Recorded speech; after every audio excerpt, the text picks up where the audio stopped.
Hello दोस्तों, नमस्ते। Welcome you all to my YouTube channel Nyaya Shastra law simplified. मैं doctor Neha और आज हम बात करेंगे प्रोटेक्शन अगेंस्ट डिस्क्रिमिनेशन। ये article 15 of the Indian constitution में मेंशन किया गया है, जो एक बहुत ही इंपॉर्टेंट प्रोविजन है राइट टू इक्वालिटी के अंदर।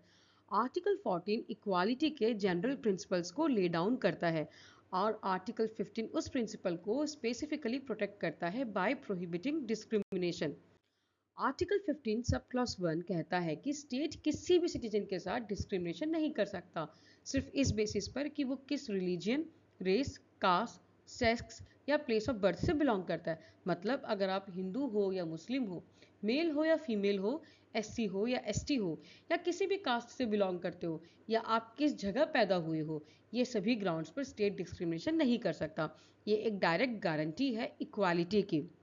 क्लॉज 1 के बाद आता है क्लॉज 2, जिसमें डिस्कस किया गया है नो डिस्क्रिमिनेशन इन एक्सेस। ये क्लॉज कहता है कि कोई भी सिटीजन, चाहे वो स्टेट हो या प्राइवेट इंडिविजुअल, किसी को shops, restaurants, hotels, public entertainment places या वेल्स, टैंक्स, बेदिंग घाट्स और पब्लिक रोड्स का यूज़ करने से रोक नहीं सकता। ये स्पेशली अनटचेबिलिटी और कास्ट बेस्ड डिस्क्रिमिनेशन को टारगेट करता है। सोचिए, अगर आप रेस्टोरेंट में एंट्री डिनाई कर दी जाए आपको, या सिर्फ कास्ट के बेसिस में आपको रोका जाए, तो क्या वो अनकॉन्स्टिट्यूशनल नहीं होगा? डेफिनेटली अनकॉन्स्टिट्यूशनल होगा अंडर आर्टिकल 15(2). फिर आता है आर्टिकल 15(3), जो special provisions for women and children के बारे में बताता है। लेकिन आर्टिकल 15 एक और चीज़ रिकॉग्नाइज करता है कि समटाइम्स इक्वालिटी के लिए स्पेशल ट्रीटमेंट भी देना पड़ता है। इसलिए आर्टिकल 15(3) स्टेट को पावर देता है कि वुमेन और चिल्ड्रन के लिए स्पेशल प्रोविजंस बना सके। ये डिस्क्रिमिनेशन नहीं माना जाता एक्चुअली, इसको हम प्रोटेक्टिव डिस्क्रिमिनेशन कहते हैं। जैसे कि हम मटर्निटी लीव्स देते हैं वुमेन्स को, क्रिचेस प्रोवाइड करते हैं वुमेन एम्प्लॉयज़ को, रिजर्वेशंस देते हैं, या आप एजुकेशनल प्रोविजंस ले लीजिए बच्चों के लिए, जैसे चिल्ड्रंस विद डिजेबिलिटी के लिए हम अलग प्रोविजंस निकाल सकते हैं अलाइकली।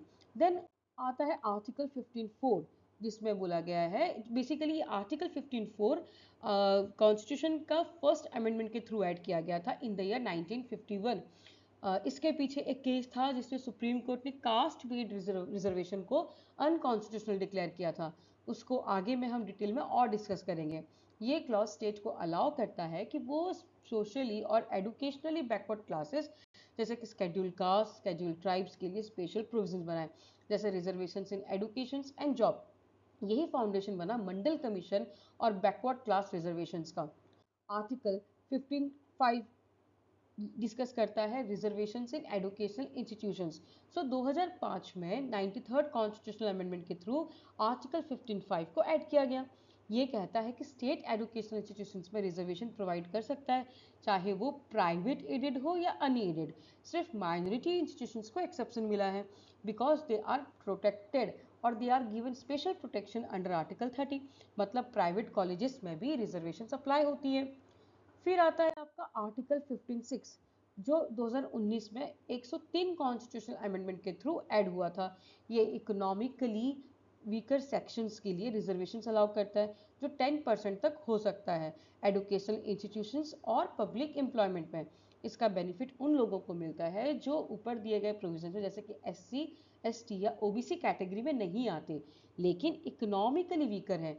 मतलब एक तरह से जनरल कैटेगरी के पुअर क्लास के लोगों के लिए ये एक अफर्मेटिव एक्शन है। फिर कुछ इंपॉर्टेंट केसेस अगर हम डिस्कस करें प्रोटेक्शन अगेंस्ट डिस्क्रिमिनेशन के अंदर, तो सबसे पहला केस आता है स्टेट ऑफ मद्रास वर्सेस चंपाकरम दोरई राजन का। ये केस एक लैंडमार्क केस था। मद्रास गवर्नमेंट ने कॉलेज एडमिशन्स के लिए कास्ट बेस्ड रिजर्वेशन स्कीम बनाई थी। सुप्रीम कोर्ट ने बेसिकली कहा था कि यह आर्टिकल 15(1) का डायरेक्ट वायलेशन है, क्योंकि डिस्क्रिमिनेशन कास्ट के बेसिस पर किया जा रहा था। इस जजमेंट के बाद ही गवर्नमेंट ने फर्स्ट कॉन्स्टिट्यूशनल अमेंडमेंट पास किया और आर्टिकल 15(4) ऐड करके सोशली और एजुकेशनली बैकवर्ड क्लास के लिए रिजर्वेशन को कॉन्स्टिट्यूशनल प्रोटेक्शन दे दिया। फिर दूसरा केस आता है Indira Sahni versus union of India, जो कि 1992 का केस था, जिसे पॉपुलरली हम मंडल कमीशन केस के नाम से भी जानते हैं। गवर्नमेंट ने ओबीसी के लिए 27% रिजर्वेशन अनाउंस किया था। सुप्रीम कोर्ट ने कहा कि ओबीसी रिजर्वेशन वैलिड है अंडर आर्टिकल 15(4), लेकिन कुछ लिमिट भी सेट की गई, जैसे कि रिजर्वेशन 50% से ज़्यादा नहीं हो सकती, क्रीमी लेयर में ओबीसी को एक्सक्लूड किया गया और प्रमोशंस में रिजर्वेशंस अलाउ नहीं किया गया। ये जजमेंट अब तक का सबसे डिटेल्ड एक्सपोजिशन है रिजर्वेशन पर। फिर केस आता है Ashok Kumar Thakur versus union of India का, जो कि 2008 का केस है। ये केस 93rd अमेंडमेंट को चैलेंज करता था, जिसमें प्राइवेट अनएडेड इंस्टीट्यूशंस में भी रिजर्वेशन अलाउ किया गया। सुप्रीम कोर्ट ने इस केस में कहा कि ये कॉन्स्टिट्यूशनल है, लेकिन माइनॉरिटी इंस्टीट्यूशंस को एग्जम्प्ट किया गया। इस केस ने कंफर्म किया कि एडुकेशन के फील्ड में अफर्मेटिव एक्शन और भी वाइड स्कोप रखता है। फिर एक और केस है जो कि थोड़ा रिसेंट भी है और इम्पॉर्टेंट भी, वो है जनहित अभियान वर्सेस यूनियन ऑफ इंडिया। ये 2002 का केस था। इसमें सुप्रीम कोर्ट ने 103 अमेंडमेंट को अपहोल्ड किया, जिसमें ईडब्ल्यूएस कोटा इंट्रोड्यूस हुआ था। कोर्ट ने कहा कि इकोनॉमिक क्राइटेरिया पर रिजर्वेशन देना वैलिड है, और अगर एससी, एसटी, ओबीसी एक्सक्लूड किए गए हैं इससे, तो भी ये अनकॉन्स्टिट्यूशनल नहीं है। मतलब ईडब्ल्यूएस कोटा अब फर्मली एस्टैब्लिश्ड है।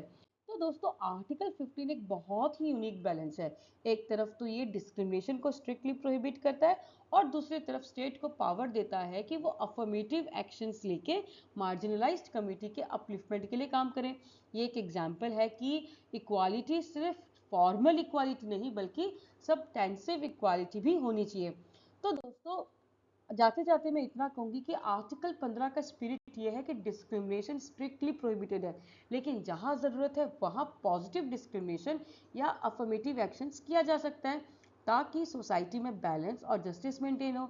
यही आर्टिकल 15 की रियल स्ट्रेंथ है, that is equality but with justice. So thank you for the lecture, and don't forget to like, subscribe and follow my YouTube channel Nyaya Shastra law simplified.